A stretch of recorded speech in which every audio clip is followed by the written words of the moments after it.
जय हिंद, वंदे मातरम। स्वागत है आपका अपने YouTube चैनल @SYG के फैक्ट पे। दोस्तों, आशा करती हूँ आप शानदार शानदार और जबरदस्त और मस्त और स्वस्थ होंगे और अपनी तैयारी में लगे होंगे। दोस्तों आज हम लोग देखने वाले हैं बहुत ही इंपॉर्टेंट सामान्य ज्ञान की महत्वपूर्ण प्रश्न। आने वाले जितने भी एग्जाम है दोस्तों आपको जरूर क्वेश्चन देखने को मिलेगा, तो आप इस वीडियो में पूरे अंत तक बने रहिए और क्वेश्चन का सारे का आंसर देते चलिए। दोस्तों किसी भी लक्ष्य को अचीव करने के लिए प्रत्येक दिन का एक टारगेट फिक्स कीजिए और उस टारगेट को अचीव करने में अपना पूरा दिन लगा दीजिए। कहते हैं ना दोस्तों कि मंजिल ने हौसलों से कहा तेरे बस की बात नहीं है, हौसलों ने मंजिल की आंखों में आंखें डाल के बोला चल छुट्टी तेरी इतनी औकात नहीं है। तो दोस्तों अपने लक्ष्य को अचीव करने के लिए हौसला और जुनून होना चाहिए, पागलपन होना चाहिए उसमें। और कहते हैं ना कि जब आंखों में अरमान लिया मंजिल को अपना मान लिया, ये मुश्किल क्या आसान क्या, अब ठान लिया तो ठान लिया, अब उसे करके ही छोड़ेंगे। कहते हैं ना कि जब तक तोड़ेंगे नहीं तब तक छोड़ेंगे नहीं। चलिए दोस्तों स्टार्ट करते हैं महत्वपूर्ण क्वेश्चन आंसर। तो भारत की पहली महिला राज्यपाल कौन थी? सरोजिनी नायडू। भारत की पहली महिला राज्यपाल सरोजिनी नायडू थी। और भारत की प्रथम पुरुष राष्ट्रपति कौन थे? तो डॉक्टर राजेंद्र प्रसाद भारत के प्रथम राष्ट्रपति थे। और भारत के प्रथम महिला राष्ट्रपति कौन थी? तो भारत की प्रथम महिला राष्ट्रपति प्रतिभा देवी सिंह पाटिल थे। अगला क्वेश्चन देखते हैं कि भारत में कोयला प्रचुर मात्रा में कहाँ पाया जाता है? तो गोंडवाना क्षेत्र में पाया जाता है, गोंडवाना लैंड में पाया जाता है भारत में प्रचुर मात्रा में कोयला। और सबसे अच्छा कोयला कौन सा होता है? आप इसका कमेंट बॉक्स में लेकर आंसर बताइए कौन सा कोयला सर्वोत्तम होता है, अच्छा क्वालिटी का। अगला क्वेश्चन है कि प्रकाश संश्लेषण में पैदा होने वाली ऑक्सीजन का स्रोत क्या है? जल प्रकाश संश्लेषण में पैदा होने वाले ऑक्सीजन का अच्छा स्रोत होता है। अगला क्वेश्चन है कि महात्मा गांधी के जन्म दिवस को किस रूप में मनाया जाता है? तो अंतर्राष्ट्रीय अहिंसा दिवस के रूप में मनाया जाता है महात्मा गांधी के जन्म दिवस को। महात्मा गांधी जी का जन्म कब हुआ था? तो 2 अक्टूबर 1869 में हुआ था। और उनका मृत्यु कब हुआ था? तो 30 जनवरी 1948 में हुआ था। दोस्तों ध्यान रखिएगा, कई बार क्वेश्चन पूछा जाता है। अगला क्वेश्चन है कि धान का खाने योग्य भाग कौन सा है?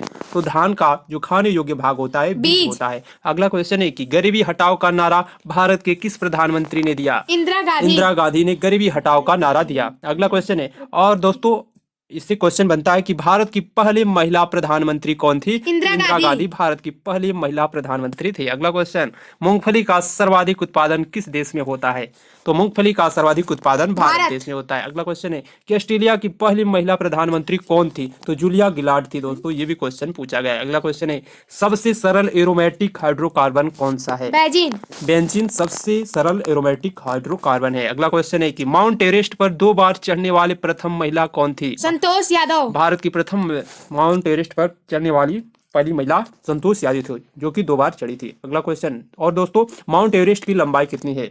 माउंट एवरेस्ट की 8,848 मीटर है। अब अगला क्वेश्चन है कि नाभिकीय रिएक्टर में किस प्रकार की नाभिकीय प्रक्रिया होती है? तो नियंत्रित विखंडन अभिक्रिया होती है। अगला क्वेश्चन है कि केंद्रीय बौद्ध शिक्षण संस्थान भारत के किस राज्य में स्थित है? लेह में स्थित है। और दोस्तों महात्मा बुद्ध जी का, इससे रिलेटेड दोस्तों कई बार पूछा जाता है, महात्मा बुद्ध जी का जन्म कहाँ हुआ था? तो महात्मा बुद्ध जी का जन्म कहाँ हुआ था दोस्तों बताइए? महात्मा बुद्ध जी का जन्म लुम्बिनी में हुआ था। और उनके बचपन का नाम क्या था? सिद्धार्थ। बचपन का नाम सिद्धार्थ था। और उनकी जो घोड़ा था उसका क्या नाम था? कई बार पूछा जाता है। तो उसके घोड़े का नाम कंथक था। और जो घोड़ा चालक था उसका सारथी, उसका क्या नाम था? तो चन्ना था। और दोस्तों महात्मा बुद्ध जी ने 29 वर्ष की आयु में ही गृह त्याग दिए। तो गृह त्याग की घटना को क्या कहा जाता है? कई बार पूछा जाता है। तो महाभिनिष्क्रमण कहा जाता है। गृह त्याग को महाभिनिष्क्रमण कहा जाता है। और उनकी मृत्यु को क्या, कौन सा स्तूप कहा जाता है? तो महापरिनिर्वाण कहा जाता है। मृत्यु जब होती है दोस्तों, मृत्यु को कहा जाता है। और दोस्तों उनके पिता का क्या नाम था?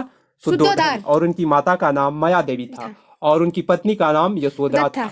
और उनके पुत्र का नाम राहुल था। दोस्तों ध्यान रखिएगा। और जब उनकी माता जब वो सातवें दिन जब उनका जन्म हुआ दोस्तों, महामाया देवी मर गई। और उनका लालन पालन किसने किया? तो प्रजापति गौतमी ने किया। दोस्तों ध्यान रखिएगा, ये क्वेश्चन कई बार पूछा जाता है। और बुद्ध जी की मृत्यु कहाँ हुई? तो कुशीनारा में हुई। और जिसको दोस्तों महापरिनिर्वाण कहा जाता है, महापरिनिर्वाण कहा जाता है। अगला क्वेश्चन देखते हैं। अगला क्वेश्चन है कि मनुस्मृति रामायण और महाभारत की रचना किस काल में हुई थी? तो शुंग काल में हुई थी। अगला क्वेश्चन है कि भारतीय विश्वविद्यालय अधिनियम किस वायसराय के समय पारित हुआ था? लॉर्ड कर्जन के शासनकाल में भारतीय विश्वविद्यालय अधिनियम पारित हुआ था। और राष्ट्रीय कवि के नाम से किसे जाना जाता है? ये भी क्वेश्चन कई बार पूछा जाता है। तो मैथिली शरण गुप्त को राष्ट्रीय कवि के नाम से जाना जाता है। किसको? मैथिली शरण गुप्त। मैथिली शरण गुप्त की रचना कौन है? साकेत मैथिली शरण गुप्त की रचना है। अगला क्वेश्चन है कि पानी के टैंकों में शैवाल को खत्म करने के लिए प्रयुक्त किए जाने वाले रसायन कौन सा है? कॉपर सल्फेट है। पानी के टैंक में शैवाल को खत्म करने के लिए प्रयुक्त किए जाने वाले रसायन का नाम कॉपर सल्फेट है। और जस्ती का निष्कर्षण किस अयस्क से होता है? तो जिंक लेड से होता है। दोस्तों ये सारे क्वेश्चन टॉप सिलेक्टिव क्वेश्चन है, किसी न किसी एग्जाम में पूछे गए हैं। और आने वाले जितने भी एग्जाम है दोस्तों, UP police, Bihar police, Madhya Pradesh police, UP PCS, RO, bank, SSC, railway, सारे एग्जामों के लिए अच्छा है और टॉप सिलेक्टिव क्लास है। तो आप इस वीडियो में पूरे अंत तक बने रहिए और सारे क्वेश्चन का आंसर देते चलिए। तो बॉल पेन का आविष्कार कौन था? बॉल पेन का आविष्कार किसने किया था? तो जॉन बार्डर ने किया था। अगला क्वेश्चन है मशहूर गोल्फ खिलाड़ी विजय सिंह किस देश से संबंधित है? तो फिजी देश से संबंधित है। अगला क्वेश्चन है कि राज्य के उच्च न्यायालयों के मुख्य न्यायाधीशों की नियुक्ति कौन करता है? राष्ट्रपति करते हैं।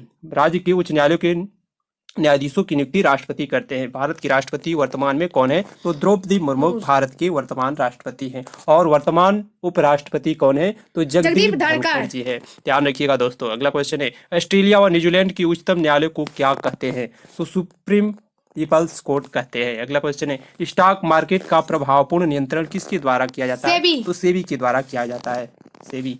अगला क्वेश्चन है कि असम में चाय बागान मजदूरों के लिए किस आंदोलन के दौरान वेतन बढ़ोतरी की मांग की गई थी? तो नॉन कोऑपरेशन मूवमेंट, असहयोग आंदोलन स्टार्ट किया गया था। अगला क्वेश्चन है कि अकबर के 9 रत्नों में से किसका जन्म राजस्थान में हुआ था? अबुल फजल का जन्म, अकबर के 9 रत्नों में से जो थे दोस्तों, उनका जन्म राजस्थान के नागौर जिले में हुआ था, अबुल फजल का। अगला क्वेश्चन है कि किस फसल के लिए तना काट प्रवर्धन प्रयुक्त होता है? तो गन्ना के लिए। अगला क्वेश्चन है कि संघ लोक सेवा आयोग का व्यय किस पर आधारित है? तो भारत की संचित निधि से संबंधित है। संघ लोक सेवा आयोग यूपीएससी किस अनुच्छेद में, किस भाग में है दोस्तों? तो भाग 14 में क्या है? यूपीएससी के बारे में, संघ लोक सेवा आयोग के बारे में है। भाग संविधान में कुल कितने अनुच्छेद हैं? तो 395 अनुच्छेद हैं। और कितने भाग हैं? 22 भाग हैं। वर्तमान में 22 भाग हैं। और दोस्तों वर्तमान में कुल कितने अनुसूचियां हैं? तो 12 अनुसूचियां हैं। ध्यान रखिएगा, कई बार क्वेश्चन बनता है। अगला क्वेश्चन है कि वो एंजाइम जो वसा, अम्ल और ग्लिसरॉल में बदल देता है उसको क्या कहा जाता है? तो लाइपेज एंजाइम होता है। अगला क्वेश्चन है कि भारत के किस राज्य में मानसून का आगमन सबसे पहले होता है? केरल में सबसे पहले होता है। अगला क्वेश्चन है कि भारत में सर्वाधिक वर्षा वाला स्थान मानसीन राम किस राज्य में स्थित है? मेघालय में स्थित है मानसीन राम, मेघालय में स्थित है मानसीन राम, भारत में सर्वाधिक वर्षा वाला स्थान। अगला क्वेश्चन है कि बिहार सोशलिस्ट पार्टी की प्रथम बैठक कहाँ पर संपन्न हुई? पटना में हुई थी। और स्वामी दयानंद सरस्वती का मूल नाम क्या था? तो मूल शंकर स्वामी दयानंद सरस्वती का मूल नाम था। थैंक्स दोस्तों। तो अगर वीडियो अच्छी लगे तो लाइक, शेयर, सब्सक्राइब करें और अपने भाइयों बहनों दोस्तों में शेयर करें। और इसका पीडीएफ पाने के लिए आप टेलीग्राम लिंक को ज्वाइन कर लीजिए। तब तक के लिए मिलते हैं नेक्स्ट वीडियो में। जय हिंद, वंदे मातरम।